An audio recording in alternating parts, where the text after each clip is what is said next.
Well, they were going to talk about Sam.gov, and we've got a lot of questions about how to use the features inherent to Sam.gov. Can you automate things? Can you make things a little bit more searchable? We're going to talk about two features today that are inherent to Sam.gov that almost nobody uses. And these are things that people will pay hundreds, if not thousands of dollars for third-party tools to take advantage of. And I just wanted to present those to you guys so you can save a lot of time and especially not lose any opportunities you're working on. There's a way to get notifications, make things a little bit faster. So let's get into it here. If I can share my screen. So everyone should be seeing Sam.gov screen that I'm using right now. And in order for you to take advantage of these features, you're going to have to be logged in. So you don't have to be logged into Sam.gov to search. Okay. And I've been through plenty of tutorials. You can find them on the YouTube channel. They're free. Just go to the tutorials block. But what I'm going to do now is show you something you have to be logged in for. So if you're following along, you are going to have to be logged in for this. I'm already logged in. You're going to do that right up here, and it will take you through the government system that verifies who you are. But once you're logged in and you go to search, now, if you happen to be in an industry that just matches up perfectly with a product service code or NAICS code, then your searches could be relatively simple. But most people, whether you're in our certification course or you're just working out there, your company for another company, a lot of things don't fit perfectly into those buckets, right? A good example of that would be augmented reality or anything to do with a drone, but it doesn't have to be technology. I bring those up because like newer technologies typically don't have a service code or a NAICS code dedicated to that. So there's no drone NAICS code, for instance, right? Now that makes it a lot harder to search for things. So when I'm searching, I'm going to go to contract opportunities here. When I'm searching for something that is not perfectly matched up with a code, I'm probably going to have to do a few things. Now, I may be making a combination of NAICS and product service codes with keywords. Okay. And that happens a lot. So for instance, if I was going to go up here and say that I wanted and let's see if anything pops up, but if I wanted an analyst certificate, and that's what I was looking for. Now there's nothing that's just going to pop up there under NAICS code or product service code.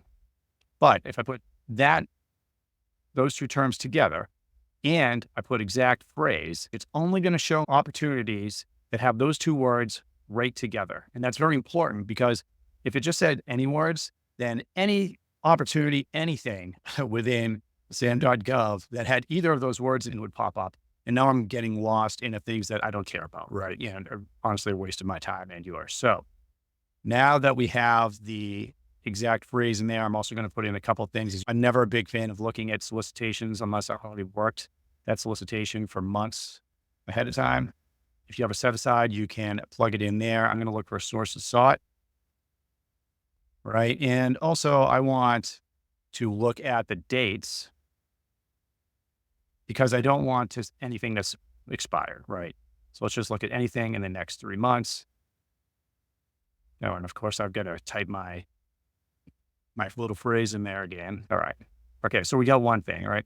Now, let's say that I've worked on this because you guys are going to have to, if you have something to search for that is a little bit more complicated or nuanced, you'll probably have to do a bunch of searches until you start coming up with the right type of thing, meaning the right responses. Like, so if this is, assuming this is perfect for me and it's something I'm going to, and I'm not going to go through the actual sources sought right now, but assuming this is something I really want to engage on, and I've worked hard at this search, I don't want to have to come into Sam.gov every time and refigure out what my search is going to look like. I want to make sure that my keywords are right.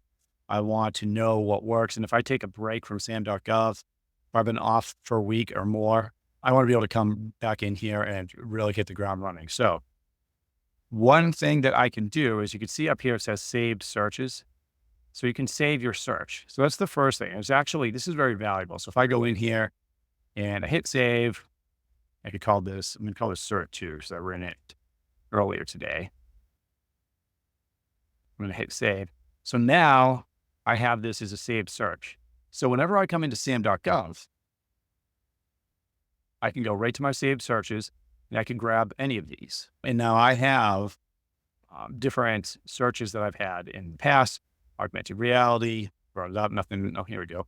So we've got a few things in here. So I can come right in, hit it up, and now I've got the opportunities immediately, and I don't have to screw around with trying to figure out what the keyword combination is, and I don't have to remember this part again about putting an exact phrase in. So that in and of itself can save you a lot of time, especially if most of you guys, if you're, doesn't matter, sales executive, if you're on your own business, you don't have hours a day to spend in Sam.gov. I like to just make it one of those first things I do in my morning checklist. So I'm going to hit it real quick, hit the button, bam, I can see if there's 3 things in here. Okay, now I might download them or I might just review them real quick to see if it's something I need to engage on. Now, what if there is something that I really want to engage on, right? So let's see, this right here is due December 12th, right? Now, let's say that this was something, this is the second thing I'm going to show you. When you have, it doesn't matter if it's a source aside or a request for proposal, request for quote, often the government will put out multiple versions of these, right? And you want to make sure that if you're working, especially you have a deliverable coming up, you want to make sure you have the most current available information. So what you can do is, now let's say I'm going to click on this. All right, so I already followed it. But what you can do is you can follow this opportunity, okay? And now you can automatically receive the updates and the notifications when something changes. So what could potentially change? Well, the government, first of all, just might have screwed up, right? So I've seen teams where they put out a solicitation and they forgot to put something in there, so then they have to put out a newer version. Often, and you've probably seen this, what you'll see is that the government will change the due date. That happens a lot around holidays. They'll be like, hey, we want to make this due, and they weren't thinking, and it was due. This just happened to me right before Thanksgiving. Thing was due 2 days before Thanksgiving. Well, that was stupid. The government certainly doesn't want to be reviewing proposals the day before Thanksgiving, so they're going to extend that past, and you'll see that the week after. So that's just something that just happened to me, so it's top of mind. But these things happen all the time. Now, you can actually manipulate when you get notified on these things, right? So I could go to my workspace right now. I'm not going to click on it. And then you can decide when you receive emails, and email notifications. It could tell you if, hey, do I want to be notified weekly? Do I want to be notified daily? Or it can give you immediate notifications. So you can receive an email immediately. I just said immediately like 5 times. So you can get that email as soon as something happens. That's usually how I set mine up. So I guess that would be my next recommendation is you go into your workspace, and in your workspace, you want to just massage that so you have all of your emails set up so you're getting notified immediately whenever there's a change. The GovClose certification is generating tremendous results. So 27 years old, you've never worked in government contracting, you've never worked as a consultant, and you just closed your first deal. Is that correct? That's fair. And I've got a couple small projects on the side as well. So definitely something, probably my best investment I've made all year. It would be my second post on how a cold call landed a 9-figure Government contract. My name's Gavin Tice. So my name is Ethan Martin. When I was able to enroll into the GovClose program, it just exceeded all my expectations. It really has provided a lot of valuable learnings and insights that I would not have found on my own.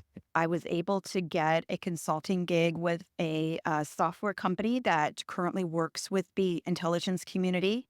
Hi, I'm Deb Diller Harris. If you want to learn how to sell to the government, if you want to learn how to start your own consulting business, if you want to learn the skills that you need to go land a 6-figure plus account executive job with big companies selling to the government, the certification program is for you. Head on over to govclose.com. Check out our certification program. Talk to the team. You won't regret it.